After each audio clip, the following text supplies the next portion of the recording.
ആദ്യം സ്വന്തം വീട്, പിന്നെ രാജ്യം. ഒരു വിഷയത്തിൽ ശബ്ദമുയർത്തുന്നത് തെറ്റല്ല. പക്ഷേ എല്ലാ വിഷയങ്ങളിലും ഒരേ അളവിലുള്ള പ്രതികരണമുണ്ടോ എന്ന ചോദ്യമാണ് വീണ്ടും സോഷ്യൽ മീഡിയയിൽ ചർച്ചയാകുന്നത്. നീറ്റ് പരീക്ഷയുമായി ബന്ധപ്പെട്ട പ്രതിഷേധങ്ങളിൽ സിനിമാ താരങ്ങൾ പ്രതികരിച്ചതിന് പിന്നാലെ അതിനെതിരെ രൂക്ഷ വിമർശനവുമായി രംഗത്തെത്തിയിരിക്കുകയാണ് നടൻ സന്തോഷ് പണ്ഡിറ്റ്. അദ്ദേഹത്തിന്റെ ഫേസ്ബുക്ക് കുറിപ്പാണ് ഇപ്പോൾ വലിയ ചർച്ചയ്ക്ക് വഴിവെച്ചിരിക്കുന്നത്. സന്തോഷ് പണ്ഡിറ്റിന്റെ പ്രധാന ചോദ്യം വളരെ ലളിതമാണ്. രാജ്യത്തെ ഒരു വിഷയത്തിൽ അഭിപ്രായം പറയുന്ന സിനിമാ താരങ്ങൾ കേരളത്തിൽ നടന്ന നിരവധി സമരങ്ങളിലും ജനങ്ങളെ നേരിട്ട് ബാധിച്ച വിഷയങ്ങളിലും ഇതേ രീതിയിൽ പ്രതികരിച്ചിരുന്നു. അദ്ദേഹം ഉദാഹരണമായി ചൂണ്ടിക്കാട്ടുന്നത് PSC ഉദ്യോഗാർത്ഥികളുടെ സമരം, ആശാ വർക്കർമാരുടെ സമരം, നേഴ്സുമാരുടെ സമരം, മുനമ്പം സമരം, സഹകരണ ബാങ്ക് തട്ടിപ്പ് തുടങ്ങിയ നിരവധി വിഷയങ്ങളാണ്. ഇത്രയും വിഷയങ്ങളിൽ മിക്ക പ്രമുഖരും മൗനം പാലിച്ചുവെന്നും ഇപ്പോൾ മാത്രം ശക്തമായ പ്രതികരണവുമായി രംഗത്തെത്തുന്നത് ആത്മാർത്ഥത കൊണ്ടാണോ എന്ന സംശയം അദ്ദേഹം ഉന്നയിക്കുന്നു. അദ്ദേഹത്തിന്റെ അഭിപ്രായത്തിൽ സെലക്റ്റീവ് ആക്ടിവിസം ജനങ്ങൾ വളരെ വേഗം തിരിച്ചറിയും.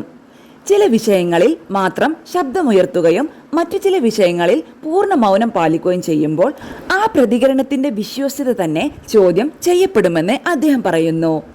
അതിലുപരി ചില താരങ്ങളുടെ ഇത്തരം പ്രതികരണങ്ങൾക്ക് മറ്റു ചില ലക്ഷ്യങ്ങളും ഉണ്ടാകുമെന്നാണ് സന്തോഷ് പണ്ഡിറ്റിന്റെ ആരോപണം. പുതിയ സിനിമകളുടെ പ്രചാരണം, വ്യക്തിപരമായ ഇമേജ് മെച്ചപ്പെടുത്തൽ അല്ലെങ്കിൽ സോഷ്യൽ മീഡിയയിൽ കൂടുതൽ ശ്രദ്ധ നേടൽ എന്നിവയും ചില പ്രതികരണങ്ങൾക്ക് പിന്നിലുണ്ടാകാമെന്ന് അദ്ദേഹം സൂചിപ്പിക്കുന്നു. സന്തോഷ് പണ്ഡിറ്റ് ഉയർത്തുന്ന മറ്റൊരു വിമർശനം സിനിമാ മേഖലയെക്കുറിച്ചാണ്. സ്വന്തം സിനിമാ സംഘടനകളിൽ ഉണ്ടാകുന്ന പ്രശ്നങ്ങൾ പോലും പരിഹരിക്കാൻ കഴിയാത്തവർ രാജ്യത്തെ വലിയ വിഷയങ്ങളിൽ ഉപദേശം നൽകുന്നത് വിരോധാഭാസമാണെന്നാണ് അദ്ദേഹത്തിന്റെ അഭിപ്രായം.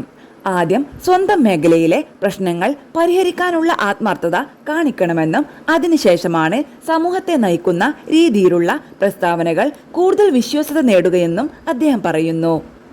അതോടൊപ്പം കുട്ടികളുടെയും യുവാക്കളുടെയും ഭാവിയെക്കുറിച്ച് യഥാർത്ഥ ആശങ്കയുണ്ടെങ്കിൽ സിനിമകളിലൂടെ നൽകുന്ന സന്ദേശങ്ങളിലും മാറ്റം വേണമെന്നും അദ്ദേഹം ഓർമ്മിപ്പിക്കുന്നു. മദ്യപാനം, ലഹരി ഉപയോഗം, സ്ത്രീവിരുദ്ധ അസഭ്യ ഭാഷ എന്നിവ പല സിനിമകളിലും സാധാരണവൽക്കരിക്കപ്പെടുന്നതിനെ അദ്ദേഹം വിമർശിക്കുന്നു. സമൂഹത്തിന് നല്ല സന്ദേശങ്ങൾ നൽകാൻ സിനിമാ മേഖലയ്ക്ക് വലിയ ഉത്തരവാദിത്തമുണ്ടെന്നും അദ്ദേഹം ചൂണ്ടിക്കാട്ടുന്നു. എന്നാൽ ഈ വിഷയത്തിൽ മറ്റൊരു വാദവും ശക്തമാണ്. ഒരു വിഷയത്തിൽ പ്രതികരിച്ചിട്ടില്ലെന്ന കാരണത്താൽ പിന്നീട് മറ്റൊരു വിഷയത്തിൽ പ്രതികരിക്കാനുള്ള അവകാശം ഇല്ലാതാകുമോ? ഒരു പൗരനെന്ന നിലയിൽ ഏത് വിഷയത്തെക്കുറിച്ചും അഭിപ്രായം പറയാനുള്ള സ്വാതന്ത്ര്യം എല്ലാവർക്കുമുണ്ട്. അതുകൊണ്ട് തന്നെ സന്തോഷ് പണ്ഡിറ്റിന്റെ വിമർശനത്തോട് യോജിക്കുന്നവരും വിയോജിക്കുന്നവരും ഒരുപോലെയുണ്ട്. അവസാനം ഈ വിവാദം വീണ്ടും ഉയർത്തുന്ന ചോദ്യം ഇതാണ്: സെലക്റ്റീവ് ആക്ടിവിസമാണോ പ്രശ്നം, അതോ ആളുകൾ പ്രതികരിക്കുന്നത് തന്നെയാണോ ചിലർക്കുള്ള പ്രശ്നം? ഈ ചോദ്യത്തിനുള്ള ഉത്തരം ഓരോരുത്തരും അവരുടെ കാഴ്ചപ്പാടിനനുസരിച്ച് കണ്ടെത്തേണ്ടതാണ്.